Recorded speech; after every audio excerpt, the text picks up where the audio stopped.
بذارید یه خطکشی خیلی ساده رو خدمتتون عرض کنم. یه خطکشی خیلی روشن.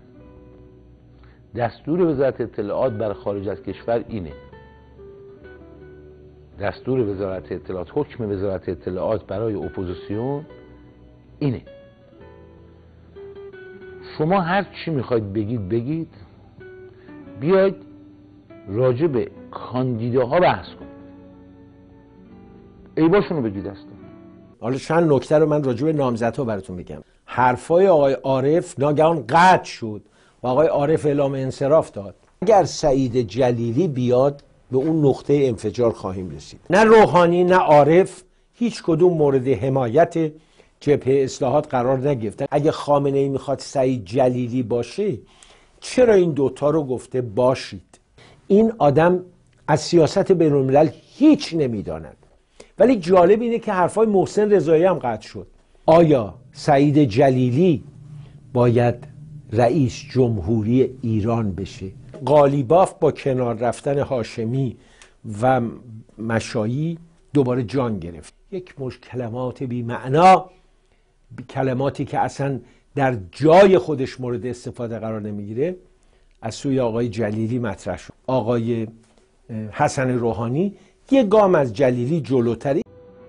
خب پس یک، پرداختن به موضوعات انتخابات، پرداختن به چگونگی کاندیداها، این سیاست مسلم و فرمان مسلم وزارت اطلاعات برای اپوزیسیون دست ساخته خارج از کشوره.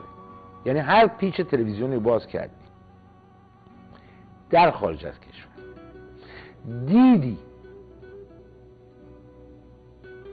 که یک کسی نشسته داره کاندیداها رو با هم مقایسه میکنه، داره میگه این بهتر اون بدتر، بدون داره فرمان جمهوری اسلامی رو اجرا میکنه. برگردم به صحنه انتخابات. آقای حسن روحانی، آقای ولایتی و عداد عادل، عارف، سعید جلیلی، قالیباف، حسین رضایی، حسن روحانی، سعید جلیلی، قالیباف، سعید جلیلی، ولایتی، قالیباف. سه وسیله جمهوری اسلامی در خارج از کشور میخشو کوبیده، سفتم کوبیده: پول، زن، مواد مخدر. گاهی اوقات یه دونه از این سه تا، گاهی اوقات دو تا، گاهی اوقات هم هر سه تا، بستگی به ارزش اون آدمه داره. همین اخیراً در ترکیه، آخه شما فکرش رو بکنید، بیاد 10-15 تا زن و دختر فاحشه رو بفرسته به ترکیه، بگه شما بریم با این افسرها و نظامیای ترکیه بخوابین، ازشون اطلاعات جلب میکنه. یا چیزی دیگه هم بگم بهتون، برای تمام ما هم فرستاده از این جاسوسا. بعضیامون ضعیف بودیم، یه گافایی کردیم، بعضیام مثل من بیلمز بودن، اصلا گوش به این حرفا نمیدن. از این جاسوسه ها به همین دلیل بعضیامون گیریم. شاکرم. وسط برنامه رو ببینه خیلی جالبه. وسط برنامه گفتم که این عزیزی که داره زنگ میزنه حتما خیلی منو دوست داره، حتما میخواد با من صحبت. برنامه اصلی جمعه رو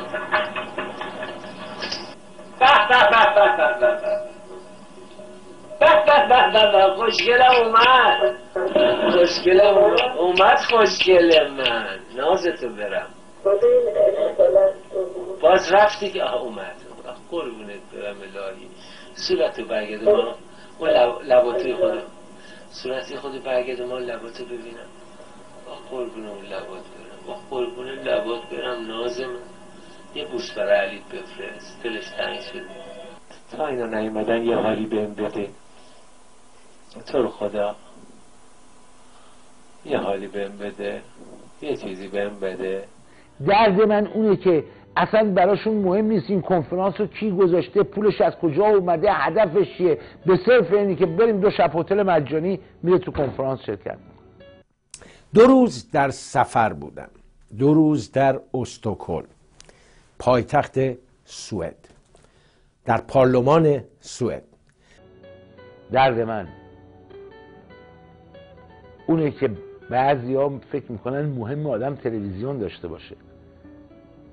به هر شکلی به هر قیمتی. درد اونجاست.